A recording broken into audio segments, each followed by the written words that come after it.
और देखिए, भाजपा का नारा इस चुनाव में अब की बार 400 पार सीटों का है। हिंदी भाषी प्रदेशों के साथ गुजरात, महाराष्ट्र में बेहतर प्रदर्शन कर चुकी भाजपा के 400 पार का लक्ष्य दक्षिण से होकर ही निकलता है। इन राज्यों में राजस्थान प्रवासियों पर पार्टी खास तौर पर फोकस कर रही है। इस पर एक खास रिपोर्ट आपको दिखाते हैं। लोकसभा चुनाव के चौथे चरण का मतदान सोमवार को होना है। इसमें 10 राज्यों की 96 सीटों पर वोटिंग होगी। लोकसभा के चौथे चरण में यानी 13 मई को आंध्र प्रदेश की 25, उत्तर प्रदेश की 13, तेलंगाना की 17, महाराष्ट्र की 11, मध्य प्रदेश की 8, पश्चिम बंगाल की 8, बिहार की 5, झारखंड की 4, ओडिशा की 4 और जम्मू कश्मीर की 1 सीट पर चुनाव होना है। चुनाव का ये चरण भाजपा के मिशन दक्षिण के लिहाज से बेहद महत्वपूर्ण माना जा रहा है, क्योंकि कर्नाटक के बाद पार्टी को सबसे ज्यादा उम्मीद तेलंगाना की 17 सीटों पर है। यहाँ चौथे चरण में एक साथ वोट डाले जाने हैं। खास बात यह है कि तेलंगाना में चुनावी कमान राजस्थान के नेताओं के हाथ में है। पिछले चुनाव में यहाँ भाजपा को 4 सीटें मिली थी। इस बार भाजपा नेताओं का दावा यहाँ दहाई के आंकड़े में सीटें आने का है। तेलंगाना में सभी 17 सीटों पर भाजपा चुनाव लड़ रही है।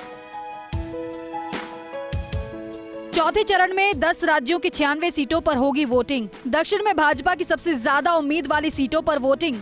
तेलंगाना में ज्यादातर सीटों पर राजस्थानी नेताओं ने संभाली हुई है कमान। आंध्र प्रदेश, तेलंगाना में मुख्यमंत्री भजनलाल शर्मा और प्रदेशाध्यक्ष सीपी जोशी चुनाव प्रचार में शामिल। तेलंगाना अकेला ऐसा दक्षिण का राज्य जहां सभी 17 सीटों पर भाजपा लड़ रही है चुनाव। राजस्थान में लंबे अरसे तक प्रदेश भाजपा संगठन महामंत्री रहे चंद्रशेखर यहां संगठन की कमान संभाले बैठे हैं। वहीं पार्टी के केंद्रीय नेतृत्व की तरफ से राजस्थान मूल के राष्ट्रीय महामंत्री सुनील बंसल को इस राज्य का प्रभारी बनाया हुआ है। इन दोनों नेताओं की देखरेख में राजस्थान के 2 दर्जन से ज्यादा नेता चुनावी प्रबंधन में लगे हुए हैं। इसके अलावा ओडिशा और पश्चिम बंगाल की सीटों पर भी राजस्थानी नेताओं को लगाया गया है। तेलंगाना में आदिलाबाद, करीमनगर, निजामाबाद, हैदराबाद, मेडक, मलकाजगिरी, सिकंदराबाद, चेवेला, वारंगल, खम्बम सीट पर राजस्थानी प्रवासी वोटर बड़ी संख्या में हैं। इस लिहाज से ही यहाँ की कमान राजस्थानी नेताओं को सौंपी गई है। आंध्र प्रदेश में भाजपा ने तेलुगु देशम और जनसेना के साथ गठबंधन किया है। आंध्र प्रदेश में भाजपा लोकसभा की 6 सीटों पर चुनाव लड़ रही है। इसमें अराकू, अनाकापल्ली, नरसापुरम, राजमुंद्री, तिरुपति और राजमपेट सीटें शामिल हैं। आंध्र प्रदेश में मुख्यमंत्री भजनलाल शर्मा और प्रदेशाध्यक्ष सीपी जोशी प्रवासी राजस्थानी वोटों को साधने के लिए चुनाव प्रचार कर चुके हैं। दक्षिण की कमान राजस्थानी नेताओं को तेलंगाना में आदिलाबाद, करीमनगर, निजामाबाद, हैदराबाद, मेडक, मलकाजगिरी, सिकंदराबाद, चेवेला, वारंगल, खम्बम सीट पर राजस्थानी प्रवासी वोटर हैं बड़ी संख्या में। इस लिहाज से ही यहाँ की कमान सौंपी गई है राजस्थानी नेताओं को। राजस्थान के संगठन महामंत्री रहे चंद्रशेखर तेलंगाना में संभाल रहे हैं कमान। राष्ट्रीय महामंत्री सुनील बंसल के पास है तेलंगाना, पश्चिम बंगाल, ओडिशा का चार्ज। ओडिशा, पश्चिम बंगाल में भी चुनाव प्रबंधन में लगाया हुआ है राजस्थान भाजपा के नेताओं को। लोकसभा के चौथे चरण के लिए सोमवार को मतदान होगा। इस मतदान के दौरान 10 राज्यों की 96 सीटों पर वोट डाले जाएंगे। इनमें से 42 सीटें दक्षिण भारत के राज्यों की, इसमें 17 सीटें तेलंगाना और 25 सीटें आंध्र प्रदेश की भी इसमें शामिल है। 400 पार का नारा देके बैठी भाजपा इन राज्यों में उम्दा प्रदर्शन की उम्मीद में पूरे दमखम के साथ चुनावी मैदान में है। तेलंगाना में जहां भाजपा अपने दम पर चुनाव लड़ रही है, वहीं आंध्र प्रदेश में गठबंधन के साथ 6 सीटों पर बीजेपी ने अपने प्रत्याशी उतारे हैं। भाजपा को उम्मीद है कि इन 23 सीटों में से 80% से ज़्यादा सीटें वो जीतकर दक्षिण भारत में एक बड़ा स्कोर पार्टी के पक्ष में खड़ा कर सकेगी। कैमरा पर्सन राकेश शर्मा के साथ Pankaj Soni, first India news. और देखिए, जयपुर नगर निगम ने भीषण गर्मी में लोगों को राहत देने की पहल की है। इसी के तहत आम जनता के लिए रामबाग ट्रैफिक सिग्नल पर ग्रीन नेट लगवाए गए हैं। अभी ये शुरुआत है और आने वाले दिनों में ये सभी यातायात पॉइंट पर ग्रीन नेट लगवाई जाएगी। इस ग्रीन कॉरिडोर को लेकर लोगों का कहना है कि रेड लाइट पर करीब 1 से 1.5 मिनट तक रुकना होता है और दोपहर में तो बत्ती पर रुकना मानो आग पर खड़े रहना जैसा लगता है। आपको बता दें कि नगर निगम ग्रीन नेट के अलावा सड़कों पर पानी की बौछारें और पीने के पानी की भी व्यवस्था करवा रहा है ताकि भीषण गर्मी में लोगों की मदद हो सके। और जहां टेम्परेचर जयपुर का जो है 40 से ऊपर पहुंच रहा है और उसमें दोपहर के समय तो मानो आसमान से आग ही बरस रही हो, ऐसे टेम्परेचर के अंदर जब ट्रैफिक सिग्नल पर दुपहिया वाहनों को 1 से 2 मिनट तक रुकना होता है तो वो बहुत मुश्किल भरा समय होता है। इन सबको ध्यान में रखते हुए रामबाग सर्किल के ऊपर ग्रीन कॉरिडोर बनाया गया है, ग्रीन नेट ऊपर लगाई गई है, जिससे आने वाले राहगीर हैं उनके लिए आसानी रहे, उनको थोड़ा सा ठंडक, थोड़ी सी सुकून उनको मिल सके। राजधानी जयपुर में भगवान परशुराम की भव्य शोभा यात्रा निकाली गई। सिटी पैलेस स्थित जलेब चौक से शुरू हुई शोभा यात्रा हाथी, घोड़े और भव्य लवाजमे के साथ बड़ी चौपड़ पर पहुंची, जहां राज्यपाल कलराज मिश्र ने शोभा यात्रा पर पुष्प वर्षा कर स्वागत किया। और इस मौके पर ब्राह्मण महासभा के संरक्षक SD शर्मा, प्रदेश अध्यक्ष RS जैमिनी, जयपुर महानगर अध्यक्ष मोहन प्रकाश शर्मा, पार्षद पंडित करण शर्मा, अध्यक्ष युवा प्रकोष्ठ हनुमान शर्मा, यात्रा संयोजक शिव कुमार भारद्वाज, महामंत्री जयपुर पंडित प्रदीप गौड़ सहित हजारों विप्रजन शोभा यात्रा में शामिल हुए। इस दौरान तमाम लोगों ने भगवान परशुराम के जयकारे लगाए।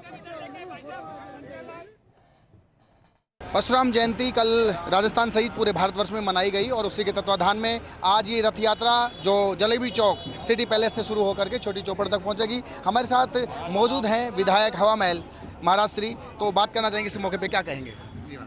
सर्वप्रथम संपूर्ण राजस्थान को, भारतवर्ष को, विश्व में रहने वाले सभी सनातनियों को, सर्व समाज को भगवान परशुराम जन्मोत्सव की बधाई और शुभकामनाएं हैं। ऐसे चिरंजीवी देवता जो भगवान नारायण के अवतार हैं और एक हाथ में शस्त्र है और एक हाथ में शास्त्र है, यानी ज्ञान और विज्ञान दोनों साथ लेकर सर्वजन सुखाय सर्वजन हिताय के कार्य को करने के लिए धरा पर पधारे। और आज भी वह कहीं ना कहीं प्रत्येक ब्राह्मण समाज के भीतर विद्यमान है। उनका ज्ञान, उनका आशीर्वाद, उसी को लेके हम सर्व समाज की सेवा कर रहे हैं। और कभी भी देवी देवताओं को, ऋषियों को इस प्रकार से किसी समाज के बंधन में न बांधें। उस ज़माने में देवताओं की मदद दधीची के रूप में, अनगिनत कितने ऋषियों के रूप में देवताओं की मदद उस ज़माने में दानवों को अंत के लिए की थी। इसी प्रकार से भगवान परशुराम ने एक हाथ में अगर शस्त्र उठाया, एक हाथ में शास्त्र था, तो यानी ज्ञान भी था, विज्ञान भी था। और शस्त्र के माध्यम से आतंकवादियों का, आतंकवादियों का, पापाचार का अंत परशुराम भगवान ने किया, इस धरा को बचाने के लिए, सनातन को बचाने के लिए। और उसी काम को आज ब्राह्मण समाज भगवान परशुराम का आशीर्वाद लेकर सर्व समाज की सेवा में देश के तिरंगा और सनातन को साथ लेकर पूरी दुनिया में काम कर रहा है। ये थे हमारे साथ मुकुंदाचार्य जी, विधायक हवा महल, जिन्होंने बात की और ये पूरी शोभा यात्रा देख रहे हैं। मैं कैमरा साथी गिरीश के साथ Krishna Murari, first India news, Jaipur. आज जयपुर महानगर की तरफ से भगवान परशुराम जी की शोभा यात्रा का आयोजन किया गया है। इसमें समस्त जयपुर शहर से सभी महिलाएं एक गणवेश में और हजारों की तादाद में सभी विप्र बंधु यहाँ आकर के इस शोभा में सम्मिलित हुए हैं और भगवान परशुराम जी का जय जयकार करते हुए और सब आशीर्वाद लेने के लिए यहाँ पधारे हैं। कैलाश कुमारी शर्मा चैरिटेबल ट्रस्ट की ओर से जयपुर के जवाहर कला केंद्र में चतुर्थ स्थापना दिवस मनाया गया। इसके तहत भवानी विद्यालय ट्रस्ट के साथ समर ब्रॉडवे 2024 कार्यक्रम का आयोजन किया गया। कार्यक्रम में मुख्य अतिथि अतिरिक्त पुलिस महानिदेशक S सेंगाथिर रहे, जबकि अल्पसंख्यक विभाग के अतिरिक्त निदेशक अबू सुफियान चौहान विशिष्ट अतिथि के तौर पर उपस्थित रहे। इस अवसर पर बच्चों ने मखतूब नामक नाटक की प्रस्तुति दी। इसके अलावा विद्यार्थियों ने विभिन्न रंगारंग कार्यक्रम भी प्रस्तुत किए। आपको बता दें कि कैलाश कुमारी शर्मा चैरिटेबल ट्रस्ट और भवानी विद्यालय ट्रस्ट मिलकर दिव्यांगों के उत्थान के लिए काम करते हैं। ये जो इवेंट है समर ब्रॉडवे, हम हमारे बच्चों को हर साल करवाते हैं।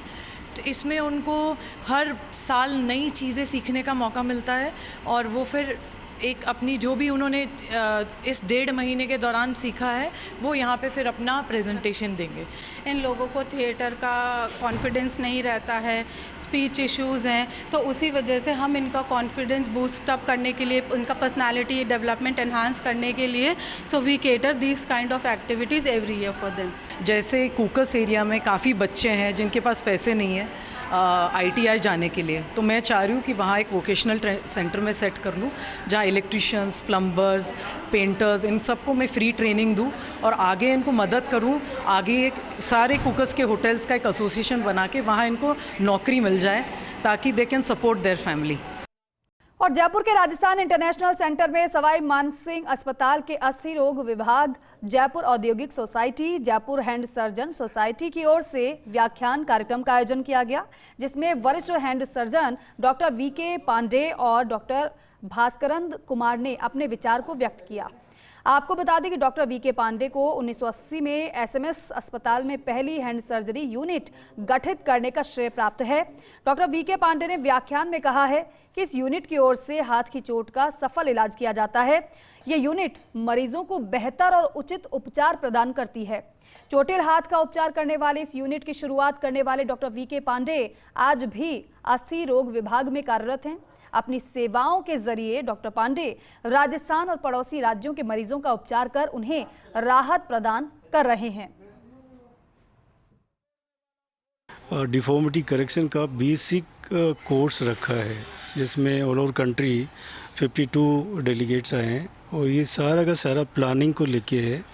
आपको डिफॉर्मिटी होती है तो उसको प्लान करते हैं भाई कैसे आप इसको करेक्ट करेंगे। इसके लिए बेसिकली हमने जो है पेपर पे प्लानिंग सिखाई है सबको, और बाहर से जो फैकल्टीज़ हैं, करीब 12-13 फैकल्टीज़ बाहर से हैं, और जो अच्छी फैकल्टी हैं, अच्छी नेशनल फैकल्टी है, और बाहर विदेशों में भी जाके ऐसे कोर्स करते हैं।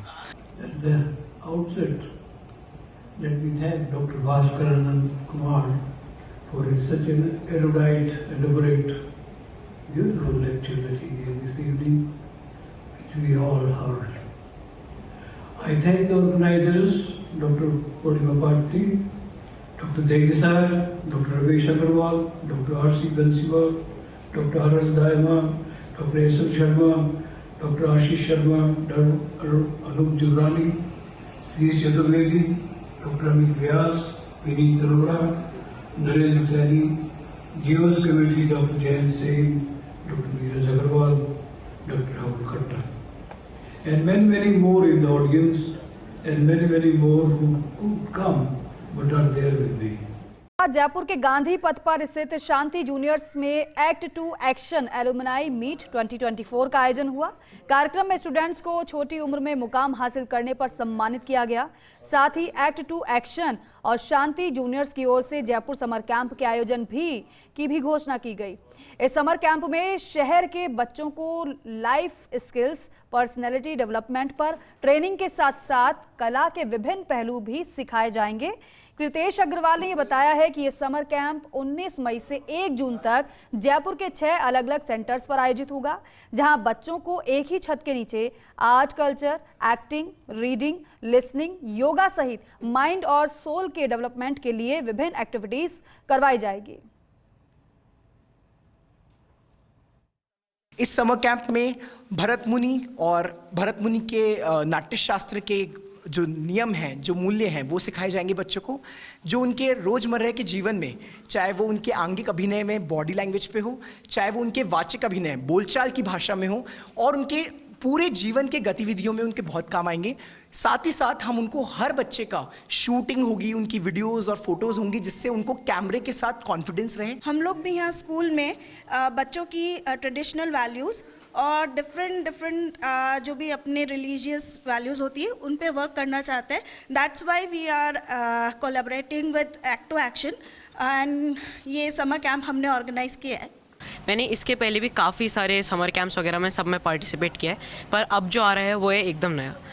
Act 2 action is collaborating with Shanti juniors, जिसमें आपको काफ़ी सारी नई स्किल्स के बारे में सीखने वाले हैं। आप भगवत गीता के बारे में पढ़ाया जाएगा, काफ़ी सारे अलग अलग पुराने टाइम के जो एक्टर्स वगैरह थे उनके बारे में बताया जाएगा। बहुत सारी नई चीज़ें आपको इसमें मिलने वाली। राजधानी जयपुर के सवाई मानसिंह मेडिकल कॉलेज परिसर में राजस्थान नर्सेज एसोसिएशन की ओर से नर्सेज दिवस की पूर्व संध्या पर दीप प्रज्वलित कर सेवा का संकल्प लिया गया। राजस्थान नर्सेज एसोसिएशन के प्रदेश अध्यक्ष खुशीराम मीना और जयपुर शहर महिला मोर्चा जिला अध्यक्ष ज्योति स्वामी ने बताया है कि अंतर्राष्ट्रीय नर्सेज दिवस की पूर्व संध्या पर नर्सेज की जन्मदात्री फ्लोरेंस नाइटिंगेल की प्रतिमा पर एसएमएस अस्पताल के कार्यवाहक अधीक्षक डॉक्टर सुशील भाटी की अध्यक्षता में दीप प्रज्वलित किया गया है। और वहीं मुख्य अतिथि राजस्थान नर्सिंग काउंसिल की रजिस्ट्रार भारती ने नर्सेज का मनोबल बढ़ाया और सेवा करने की शपथ दिलाई है। इस मौके पर चिकित्सा महासंघ के प्रदेश अध्यक्ष अशोक सपोट्रा, महासचिव सुरेंद्र गुर्जर, राजस्थान नर्सेज संघर्ष समिति के प्रवक्ता हरि सिंह भाटी, उपाध्यक्ष राहुल जाखड़, जेके लोन इकाई अध्यक्ष प्रदीप निमरोट सहित कई लोग मौजूद रहे। जयपुर के श्यामनगर थाना इलाके में आपसी झगड़े से तंग आकर युवक ने चाकू से गला काटकर अपनी ही पत्नी की हत्या कर दी। इसके बाद आरोपी पुलिस थाने पहुंचा और ड्यूटी ऑफिसर के सामने पत्नी की हत्या करना कबूल किया। जब पुलिस आरोपी के घर पहुंची तो कमरे में महिला का लहूलुहान शव मिला। पुलिस ने आरोपी को गिरफ्तार करके जांच शुरू कर दी है। वहीं अपनी आंखों के सामने मां की हत्या देखकर बच्चा काफी डरा हुआ है। जितेंद्र कुमार को एक आदमी है काजल सरकार, उसने आके बताया कि मैंने अपनी पत्नी का मर्डर कर दिया है। सूचना पर तस्दीक है तो जितेंद्र सब इंस्पेक्टर जो डीओ था तुरंत रवाना हो गया मेरे को फ़ोन पे बताकर, और मैं भी 2-3 मिनट बाद मौके पे पहुंच गया, जहां शख्स काजल ने बताया कि मैंने अपनी पत्नी प्रीति का घरेलू विवाद के कारण चाकू से हत्या कर दी है। मौके पर लाश थी, पोस्टमार्टम के लिए भिजवाया है और अनुसंधान जारी। मर्डर कैसे किया है सर? गले पे वार करके या पेट पे चाकू से वार करके मर्डर किया। अनूपगढ़ के वार्ड नंबर 24 निवासी 25 वर्षीय अजय कुमार नामक युवक की नशे के चलते मौत हो गई। जानकारी के अनुसार आबकारी विभाग ने अजय के परिजनों को घर जाकर सूचना दी थी कि अजय नशे में धुत पड़ा है, लेकिन अजय के परिजनों को ज्यादा ध्यान नहीं दिया। ऐसे में आबकारी थाना कार्यालय परिसर में ही अजय की मौत हो गई। शव को मोर्चरी में रखवा दिया गया है और बताया जा रहा है कि अजय शराब और चिट्टा पीने का आदी था।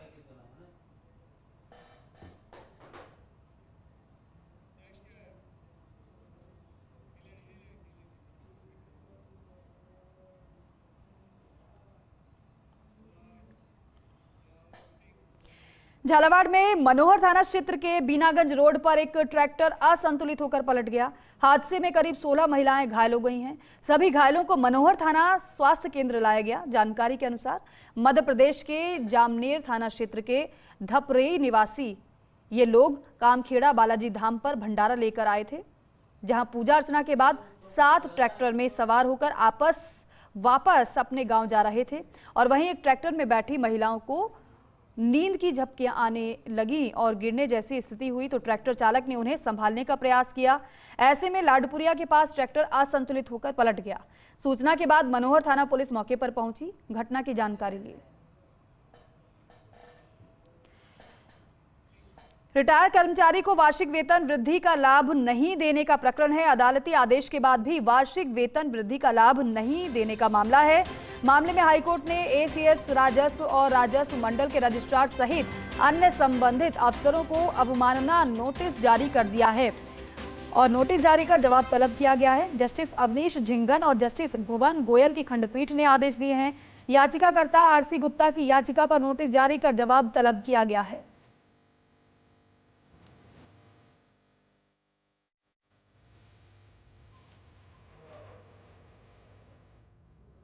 सांचौर से खबर है। पंडित धीरेन्द्र कृष्ण शास्त्री सांचौर में 5 दिवसीय श्री हनुमंत कथा आयोजन के तहत सांचौर में वो हैं। आज श्री हनुमंत कथा में फिर दोहराया बड़ा बयान। उन्होंने कहा, भारत हिंदू राष्ट्र बनेगा, ये संकल्प है।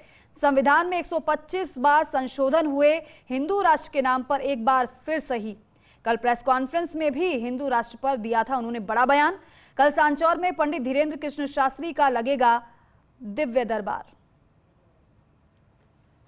संकल्प है, भारत को हिंदू राष्ट्र बनाना ही है माय डियर, और बन करके रहेगा। जिस दिन राजस्थान के वीरों ने चाह लिया, जिस दिन राजस्थान के वीर जाग गए, जिस दिन हमारे राजस्थान का युवा जाग गया, ये वीरों की भूमि है। यहाँ का तो घोड़ा चेतक भी महान होता है। महाराणा प्रताप जयंती की पूर्व संध्या पर 8 जून को स्वर्ण शक्ति सम्मान सम्मेलन का आयोजन होगा। विद्याश्रम स्थित महाराणा प्रताप ऑडिटोरियम में कार्यक्रम आयोजित होगा, जिसमें महिला सशक्तिकरण के लिए विभिन्न क्षेत्रों में उत्कृष्ट कार्य करने वाली शहर की 50 महिलाओं को सम्मानित किया जाएगा। स्वर्ण शक्ति संघ ने मातृ दिवस की पूर्व संध्या पर इस कार्यक्रम के पोस्टर का विमोचन किया। और चलिए बुलेटिन में अभी के लिए इतना ही। आप देखते रहिए फर्स्ट इंडिया न्यूज। नमस्कार।